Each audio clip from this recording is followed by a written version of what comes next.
Max Verstappen can be on the same page in history of Alain Prost, Juan Manuel Fangio and Sebastian Vettel by becoming a 4-time world champion. To do so, he must not only keep the chaos of Las Vegas under control, but also stay ahead of Lando Norris. And what about the favorite for the Constructors' title? McLaren is in pole position, but the vague team orders might not help their cause. So will Piastri grab his chance and become the absolute number one? It's all coming together in the season's finale triple header, starting with the Las Vegas Grand Prix. Hello and welcome to the latest episode of the Racing News 365 Formula One podcast. Don't forget to subscribe on this YouTube channel if you never want to miss our videos. My name, and I think you already mentioned, is not Nick Golding. Nick just got married last weekend and he's enjoying his honeymoon. My name is Joris and I'm actually the host of the Dutch podcast. But yeah, for now, I want to do it with you guys. And yeah, I've got my stellar team this week present 2023's Young Journalist of the Year, Samuel the Greatest Coop. I think that's how Nick calls you, right? Samuel Absolutely Coop. Samuel Absolutely Coop. Yeah, because I always say absolutely to start my answer or something similar. Oh, that's your word you use always in every sentence. Yes. Absolutely. Okay. Are you looking forward to the chaos in Vegas, Samuel? I really am. Last year's event got off to a bit of a slow start. Well, we had 8 minutes of track running on that first day. It was a bit of a mess, but after that, it really did pick up, and it was actually a pretty good race. I'm not one for all the kind of the sideshow stuff, the kind of the big grand reveal and all that kind of very Vegas-y kind of things, and similar to what we get in Miami. That's not for me, and that's not really for fans at home watching on TV either. So that I could leave, but I thought last year's race was really, really strong. So I'm looking forward to another good race this year. It was a really nice race. We go to the other side of our digital podcast. We have maybe you saw it already on YouTube. We've got not Ian Parks today, do personal stuff he's going on. But he will fly Tuesday morning to Las Vegas and he will be there all weekend to tell us the latest news from the Las Vegas Strip. Therefore, we've got Fergal, editor of Racing News 365. Fergal, welcome. It's also your podcast debut for Racing News 365. And I've got a question for you because Samuel mentioned it was a really nice race. Can you tell me, Fergal, the top 5 from the Las Vegas Grand Prix last year? Wow. I mean, okay, just throw me in the deep end there then. Okay, well, Max won. That's correct. Who was second? That was a great overtake on basically the last proper corner. Yeah.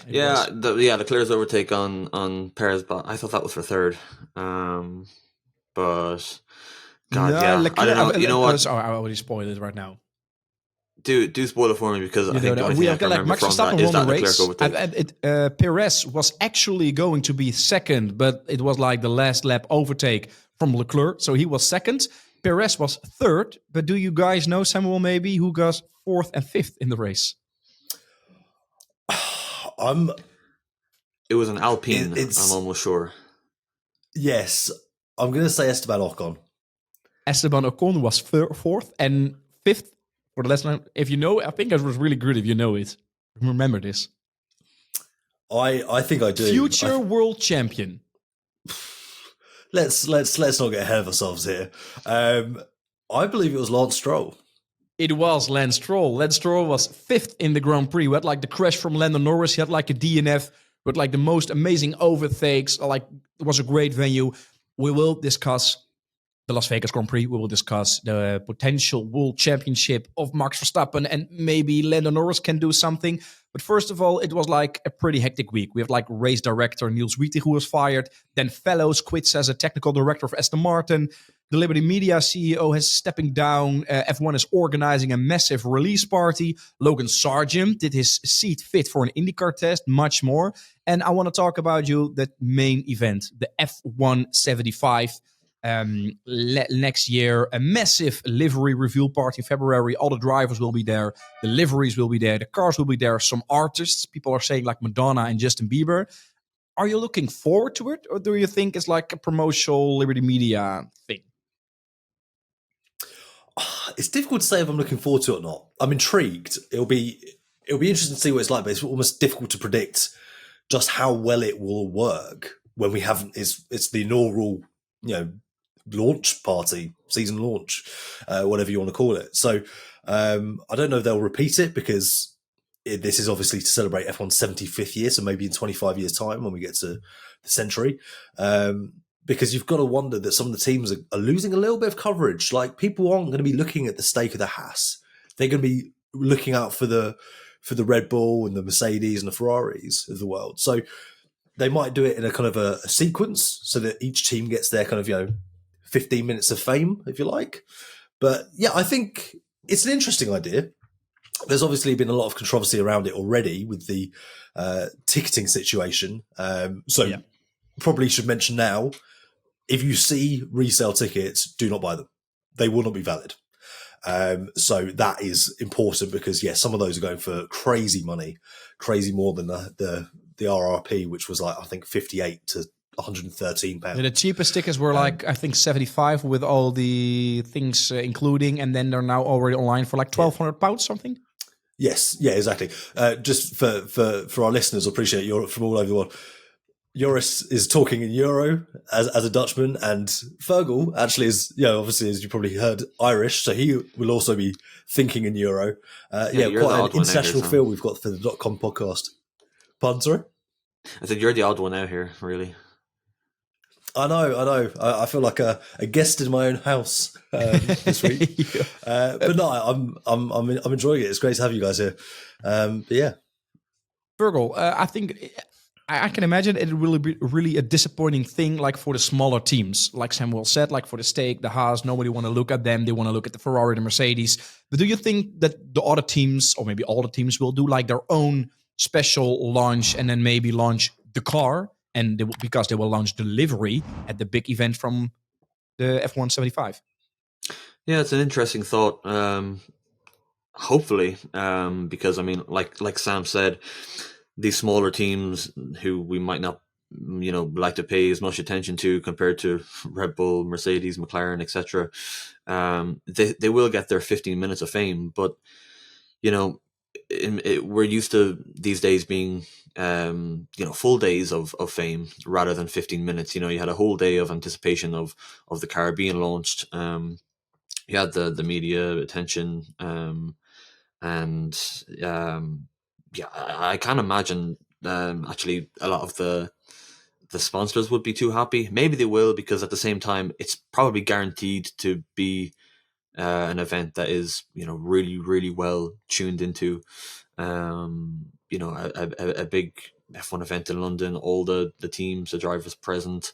It's going to get attention, and it kind of just all works into what F1 has been working towards over the last several years, with a more party vibe or whatever you want to call it. We even saw it last year at Las Vegas. We'll probably see it this weekend too at Las Vegas. A bit of theatrics, but it would be nice if there was a separate launch.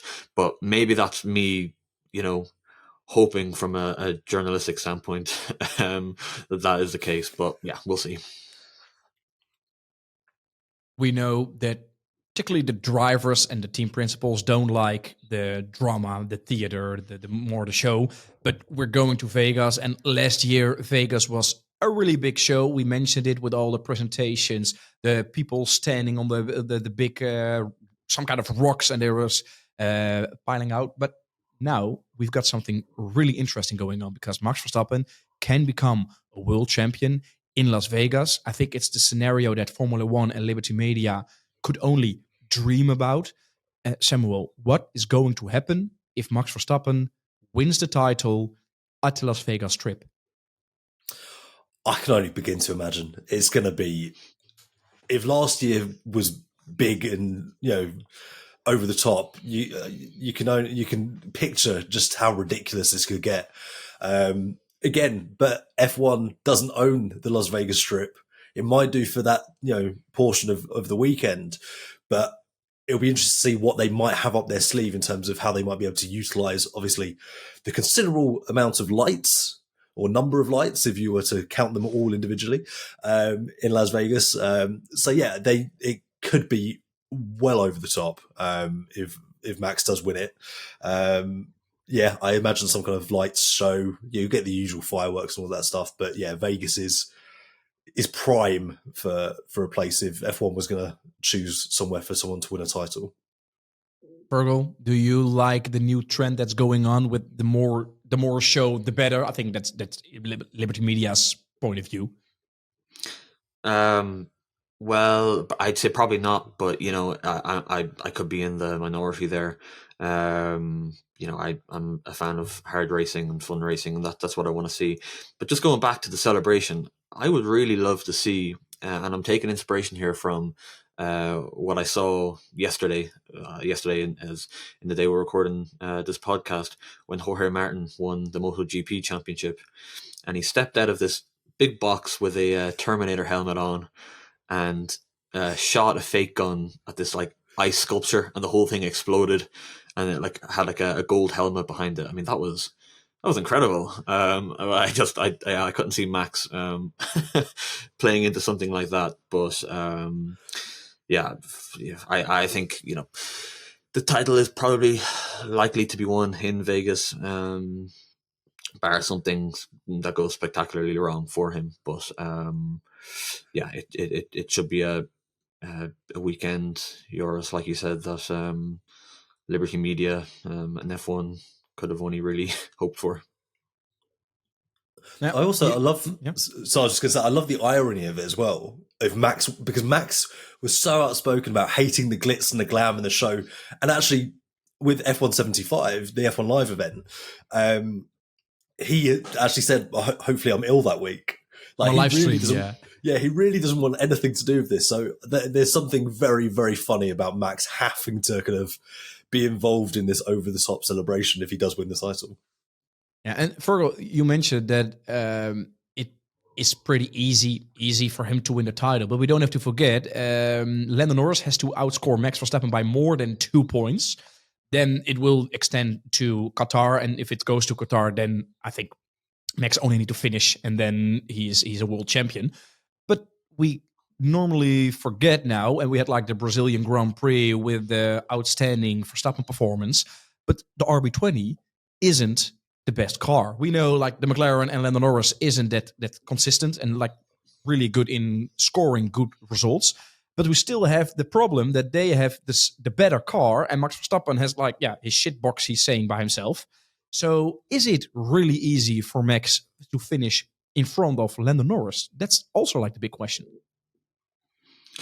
Well, yeah, I mean, the problem is that, and it's been a theme, this whole season, most of the season, that we turn up at these race weekends and we don't know who's going to come out on top. 1 week it's Mercedes, 1 week it's Ferrari, another week it's McLaren. Even in Vegas, Ferrari probably are looking to be favorites. They're also, bigging themselves up as to be strong in Vegas, which is kind of strange for Ferrari because they've often been very reserved in how they predict their upcoming races. But when I said it'd be easy, I don't, maybe that wasn't the right word to use, but Max is just in such a strong position right now, and coming into Vegas off that performance in Brazil, which I think many people recognize was one of the best performances we've seen in F1 in a long, long time. He's riding high. I imagine Norris is probably reserved. That he's likely not going to win the title this year. And it's in Max's hands now, and we'll see what unfolds. But there's no doubting Max is in that primary spot now to win.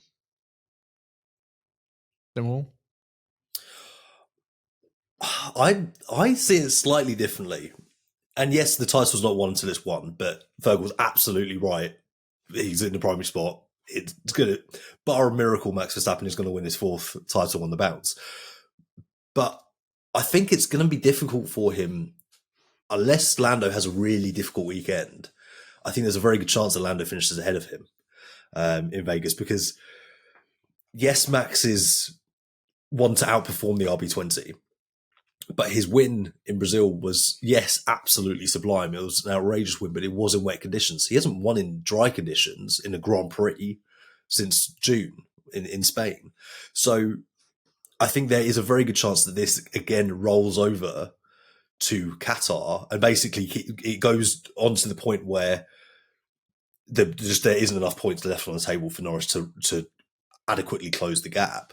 And it would be potentially the second time in a row that Max wins the title in the Qatar sprint, which is absolutely not what everyone wants. The complete polar opposites winning in Vegas. And also would lend into that whole theory that Max can't win a title in a normal way. You mentioned it, like that was my next thing I wanted to talk about, because like when we say Max and his world title, then it's not a normal way. You got like Abu Dhabi 2021, everybody knows about that. We've got like 2022, then we had like Japan with like the rain, and we were thinking, can we give like the full race points or half the points? And he didn't even know he was a champion. We didn't know, but the FIA was right for once, so that was a good thing from them. Last year, he was a world champion in Qatar in the sprint race when Checo Perez did a Checo Perez and gave himself a DNF. So in the sprint race, he was a champion. Is it this year going to be the first normal year, or is there something going to happen? Maybe already going through that bold prediction. Well, go on, I'll let you go, Fergal. I was just going to say, I think when all is said and done, Max is not going to care. He's like, he's a guy, he doesn't care how he wins the title, where he wins the title. And, history books in years to come won't really reflect that. Maybe it's a fun little, I think, statistic for now. But, I think we don't really look back too intensely on championship fights in the past and see how they were won. I think that it'll be the same for Max. But with these sprint races now, they are becoming a consistent and a permanent fixture of F1. So, at what point do we say is winning a championship in a sprint race? When is that considered normal? Because they are so prominent now in F1. What do you think, Samuel? I think that in itself is an argument to maybe front load the season with sprint races, so maybe get the 6 out of the way pretty early, and then you avoid the risk. But that takes away then the Sao Paulo Grand Prix is a brilliant venue for a sprint race. So you then get into do you move the calendar around? It gets a bit silly. But I mean, the only example I can think of where I kind of really go, I remember specifically the unusualness of where a title was won was, I think it was in 2002 when Michael Schumacher won the title. I think it was the French Grand Prix, which was in July that year. It was either 2002 or 2004. Like, that was how dominant he was and that car was that year. Can you imagine winning the title in July now, given how many races we have? And that's just absolutely insane. It's that one always stands out for me. But Fergal was absolutely correct in that it doesn't really matter how he wins. At least for Max, a win is a win for him. Maybe he think it's a better thing to win it in Qatar because you don't have the show, you don't have the hectic, you have not even champagne. I think in Qatar, you just like the bottled water, and that's the only thing that's the only thing he will get. But we don't have to forget that there's on the other side we've got Red Bull and then Max Verstappen for the title, and then we have McLaren, and they have one thing in advance instead of what Red Bull has. They have like 2 drivers performing really well, like with Piastri and Lando Norris. We saw last week, and we talked about it in the Dutch podcast, that now it's almost impossible, let's say, for Lando Norris to win the title, that he looks relieved, I have to say. I think it's like a stress that's now off his shoulders. He's more relaxed. He has his big smile again. Is this something that you also notice by Norris? And is he maybe going to even perform better Now he actually knows that he's not in the championship fight anymore. Yeah, he is, but not that tight. That's a good question. Take this one first while I mull this one over. I was, I think you're right. Yeah, absolutely. Because I think you could hear in the last few weeks, you could hear Lando starting to get really fed up. In fact, he openly said to a journalist, I can't remember exactly what he said, but he basically was like, "I'm fed up with this question." And I think he just got so bored with the whole title drama, and I know fans feel that it was kind of amped up and over exaggerated by the media. I mean, we addressed on our last podcast that we are there to talk about the title fight, and yes, it's a slim chance, but it still is a chance that he can win it. So I think he will be really. I think it will release him from that kind of the confines of the pressure and the stress of it. So yeah, I absolutely do think there's a chance he will start performing better or not be making those mistakes that we've seen him make a little bit under pressure, and also not under pressure if you look back at Singapore. So yeah, I think he will be, as you say, relieved. It's just whether or not there's a really unpredictable twist in this title fight, and how much this now kind of his performances come into play. Like, what if Max retires from the two of the next three races? What if the really unpredictable does happen? We still have to have that in the back of our minds. Fergal? Yeah, maybe there's some sense of relief, but I don't know. Maybe it's just more acceptance, because at the end of the day, Norris, as much as any driver on the grid, wants to win an F1 title. That's what they're all there for. That's what they've worked, years and years of their lives, basically giving up their normal childhoods and teen years to go racing and to reach F1. And this year was his first proper chance to have a stab at a title. And obviously it's not over till it's over, but it's very close to that. And next year could be another opportunity for him, but there will be, I think, a sense of disappointment there, particularly there has been mistakes this year, and there haven't even been big mistakes. They've been quite minor, but because the field at the front right now is so tight, that has huge repercussions. And you make 3 or 4 or 5 of them throughout the course of the year. That's a lot of points that you're missing out on, and that's something over the winter I think he's going to have to focus on. Come back next year, and if McLaren can start the season in the form they have now, he'll be looking good if he can get on top of those just little minute things that are taking him out of that fight against Verstappen.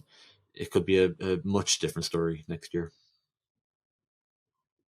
We don't need to forget that there's still, I think, the favorite for the constructors title. And Lando mentioned how he felt like Ferrari was the biggest competitor in the constructors, given that Red Bull lack of momentum sometimes. I think that's also due to Sergio Perez not scoring at all or not scoring consistently.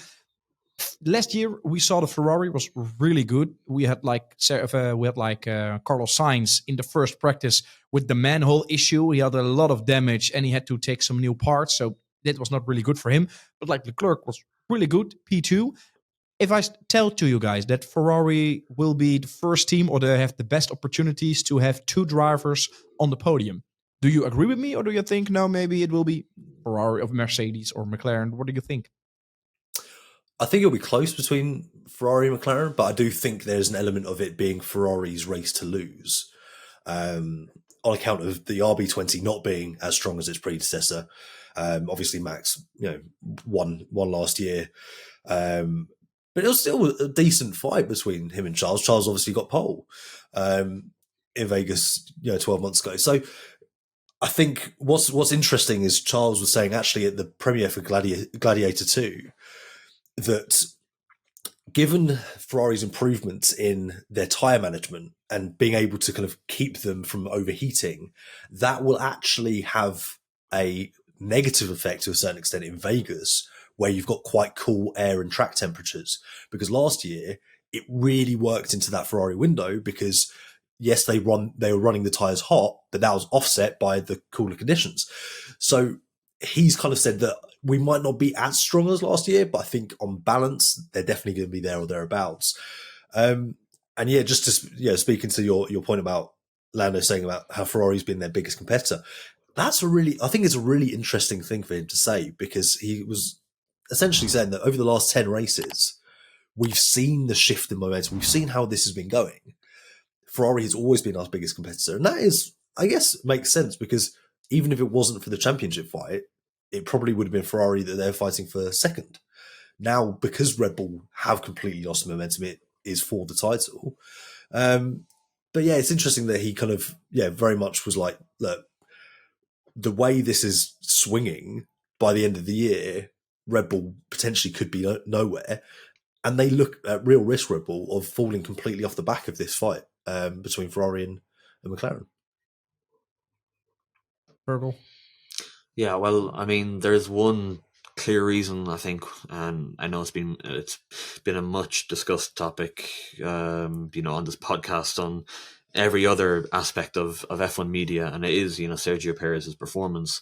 And if he was performing at the level that is expected of him, it could be a much different picture. It's impossible to say exactly how much closer things would be, but maybe you'd expect, given Red Bull's strength in the first half of the season, that they would still be on top. I think Red Bull still are in this fight. They're not a million miles away, and as much as we say anything can happen in the drivers' championship, the same applies for the constructors too, because there's more points to lose there when you're tallying up, two drivers' points rather than one. So it's nice to have a constructors fight like that. Maybe it's not as coveted or as looked forward to by fans as a drivers' championship is, but it's a real test of not just an individual but of a whole team, and it's been quite a while since McLaren and Ferrari have been in a position to do that, and I'm very intrigued to see how that will play out. As for who will come out on top, I actually have no idea, because like we said, if Ferrari are expected to be strong this weekend, that'll only narrow the gap more, and hopefully it'll be a close one come Abu Dhabi. Can Charles maybe challenge Norris for P2 at the Drivers' Championship? But we're talking right now about Norris versus Verstappen for the title. But we don't have to forget, the point difference between Norris and Leclerc is around the 30 points. I think 31, 32. We have 3 Grand Prix and a sprint race to go. So if Norris has a DNF, maybe a blowing engine in Las Vegas, he didn't have his penalty for extra parts of his engine unit. Do you think that Leclerc can do something for P2, or is it also that fight is over? The fight is definitely still alive for P2. I'll let you extend on that. Well, yeah, it is a tough one, because I mean, like I said, a DNF can change everything. I kind of bring back my point earlier though about the drivers are there to be world champions, and I don't think any of them really have much interest in finishing P2. If anything, it's nearly a more of a burden to finish P2 than it is P3, because you're the first guy to lose, essentially. But yeah, it's that fight as well will have direct consequences too on the constructors championship, naturally. But it would be an interesting battle to see, because there's the prospect of next year too, of Leclerc being up there. Ferrari are competitive alongside McLaren and Norris, competing for that driver's title, and I don't know, maybe there's some mind games that could be played early doors ahead of next year. But yeah, I mean, the two drivers Leclerc and Norris have different strengths. I mean, we know Leclerc is just a huge force across one lap, whereas Norris too is good, but he has shown to make mistakes in critical moments in the past in qualifying. Leclerc's race pace has been phenomenal. It's an intriguing one, but like I said, I think these drivers just want to be crowned an F1 champion, and have little to no interest, I think, in finishing second. I think you're right in terms of it's maybe a consolation, but a pretty bittersweet one at that for both. For either Charles or Lando, if they finish second. But interestingly, you mentioned next year, because it feels like this will be the next 3 rounds are almost the kind of opening salvo or the chance to get momentum for next year, particularly given obviously F1 ushering in a new regulation set in 2026. We're expecting very little development over the winter as teams start turning their focus to those new rules. So there's a bit of an opportunity here to kind of steal a march on the opposition. And I think that will be almost how they view it. But I mean, yes, I think it's within 30 points. I think it's about 24, 25 points. So there's absolutely every chance that Charles does pip Lando to second. And I mean, people will kind of make those jokes at Lando's expense, unfortunately, that he came third in a 2-horse race. If that does happen, which, I think, again, touches back on what Fergal said about the mistakes that Lando has made over the year. They do tally up, or even the decisions McLaren has made in terms of team orders or not using team orders. So, I think there's all those factors to consider. But just because the title fight in the drivers looks like it's done, there isn't still really intriguing and interesting propositions, especially with the lack of change we're expecting over the winter and the Constructors' Championship, which is so important monetarily in terms of prize money for those teams as they look to develop for 2026 Can I just say as well, 30 minutes in, and we're really quickly, just on that as well. I think as well, it's a testament to Leclerc too, to be, because we've talked about Norris's mistakes, but I think by and large it's been quite a strong season from Norris. Given this is his first time competing in this position, I think for Leclerc to be this close with a car that for most of the season, bar maybe a couple of races, hasn't been the strongest. I think it's a strong testament for Leclerc to be in that position, and within a chance to finish second in the championship. It's it's been a real solid effort this year too by Leclerc. We're 30 minutes in, and we're talking about world titles, victories, wins, podiums, favorites, and you've not mentioned Mercedes at all. I can imagine a little bit, but it's like we have the battle going on between George Russell and Lewis Hamilton. Like there are 192 points for Russell and 190 for Hamilton. We have like 3 races, a triple header, the last 3 races of Lewis Hamilton at Mercedes before he's going to go to Ferrari. Will the 7-time world champion grab maybe at least one podium for Mercedes, or is his last podium already in the past for Mercedes? I don't think he will.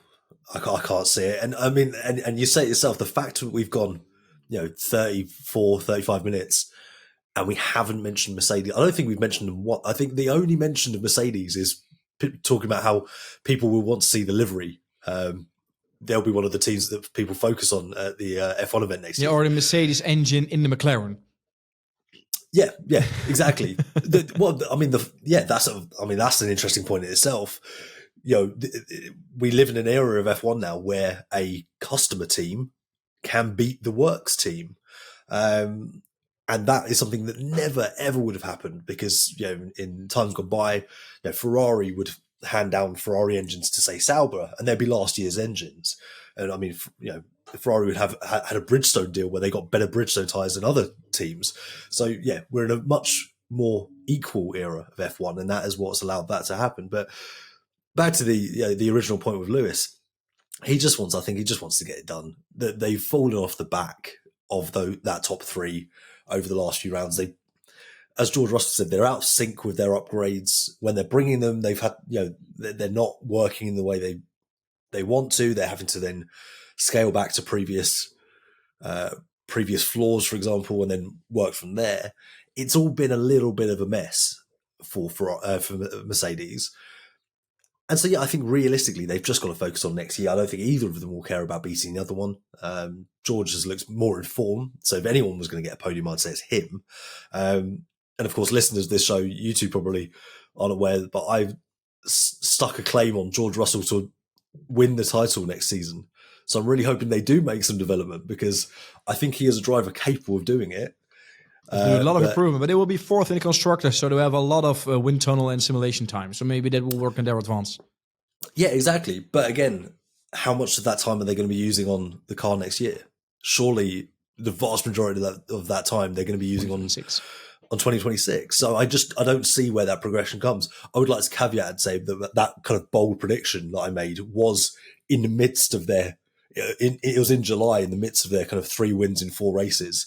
So now it looks pretty silly, but at the time it looked like a kind of, a fair but bold prediction. Samuel, you don't think it's going to happen, but luckily we've got like Fergal. He's our brighty sunshine in the editorial team from .com. So he will gonna say some positive words that maybe Lewis Hamilton will get like 2 podiums in the coming 3, maybe 4 races. So Fergal, the stage is yours. Well, I was saving that for because I know what my bold prediction now is going to be for the end of this podcast. But yeah, I don't know. It's look, I can try to paint a optimistic and positive picture if I really dig deep. But the reality is, it's not been the swan song that Mercedes and Hamilton wanted. It's pretty dismal, and like Sam said, it kind of just looks like they want to get it done, finish out the season, and it does sort of seem that Hamilton's lost a little bit of motivation, a little bit of spark. He's been driving these cars now that have been uncompetitive for the last 3 years, and for a guy that was so used to winning week in, week out, taking pole position week in, week out, getting a world championship every other year, it's been a pretty dismal period. And 3 races to go. Look, maybe they can do something, jump at an opportunity if it presents itself. But they're not focusing on that car anymore. They're pretty solid in that 4th place. So focus is on next year, and I think they're resigned to that. I think Hamilton is probably resigned to the possibility that he stood on his last podium with Mercedes. But it's not all bad. I mean, he still got to win the British Grand Prix in his last race at Mercedes, and it's still Formula One. Yeah, exactly. Anything can happen. And we know after the Brazil Grand Prix, Lewis Hamilton already said that he's really looking forward to the holidays. I think he wants to Santa Claus give him a nice red suit. We already know that he doesn't gonna make his Ferrari debut in 2024. It will be at the beginning of next year with the test previous car days. Likely it will be at the Maranello circuit, like 1 or 2 days. So when that will happen, we will see a lot of things. We go later on to the bold predictions for the Las Vegas Grand Prix. But like I said in the intro, there happened a lot of different things this week in advance before the Las Vegas Grand Prix.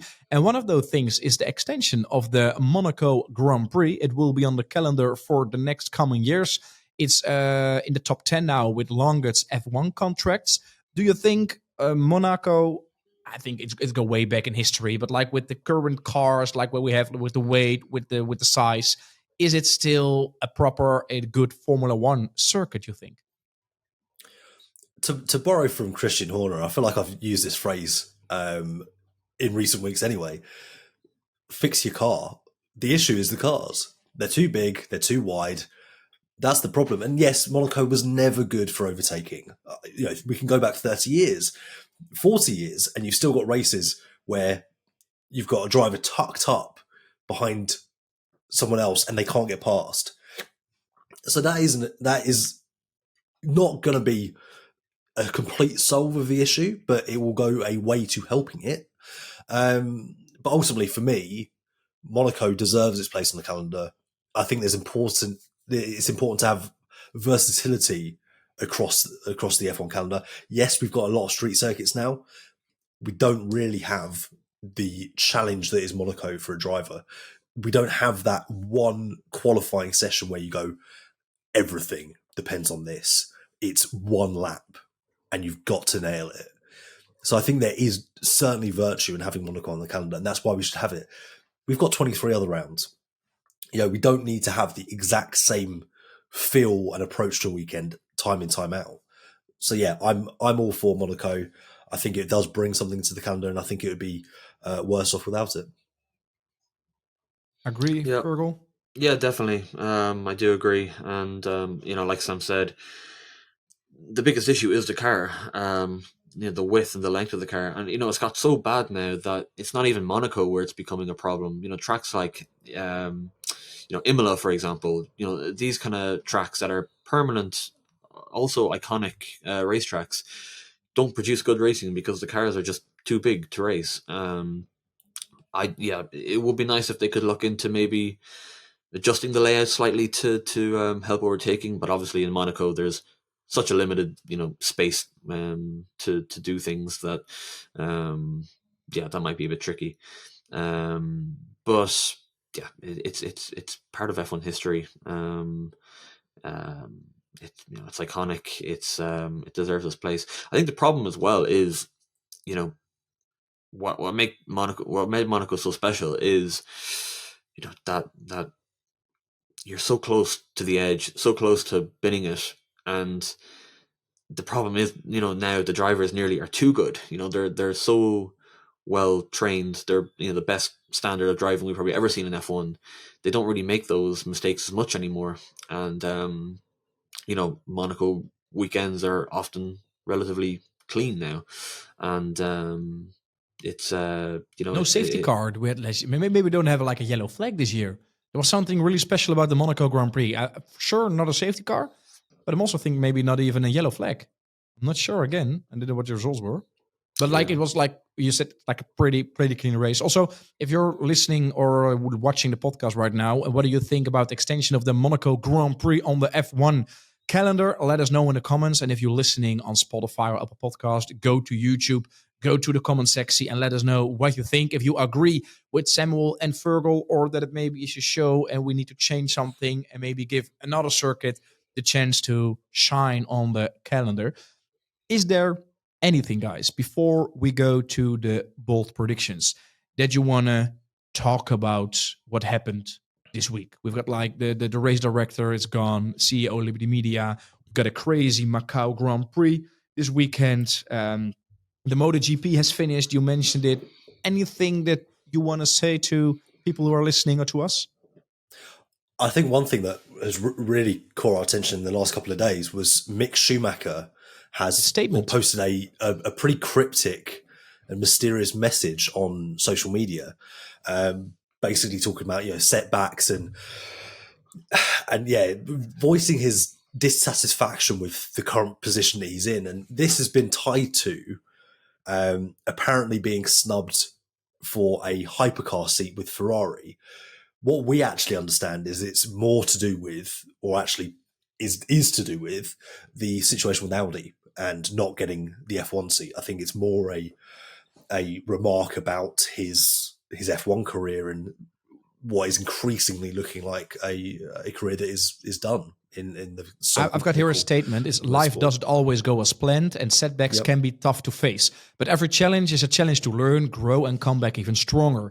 This is just a chapter, not the whole story. The journey continues, and I'm determined to rise above it. Thank you for all the support. It means the world." We don't have to forget with Mick that maybe he lost 3 times a potential Formula One seat. First of all, maybe Mercedes, because he's still connected with Mercedes. We have to say Alpine, because also like an Alpine driver in the WEC World Endurance Championship. You already mentioned Samuel Audi. He was still maybe in the Audi. They choose Bortoleto. Also, the question was asked to Mattia Binotto, why Mick, why not Mick? And they said, yeah, you can ask the same for Toto. Why Kimi and not Mick Schumacher? Do you think, Fergal, the Formula One book of Mick Schumacher will be closed forever? Or is it like Justin Bieber said, never say never? Wow. Well, I think as well on that, he was also overlooked for that Williams seat this year, which went to Franco Colapinto. James Vowell openly admitted that the two options were Mick and Franco, and Mick was overlooked for that too. Yeah, I think the door is closed. I think it has been for a while. It's that ruthless cycle of once you're out of F1, it's so hard to bring yourself back, and especially now we have this pool of young drivers, Bortoleto, Antonelli, Behrman, that are all making a name for themselves, coming in.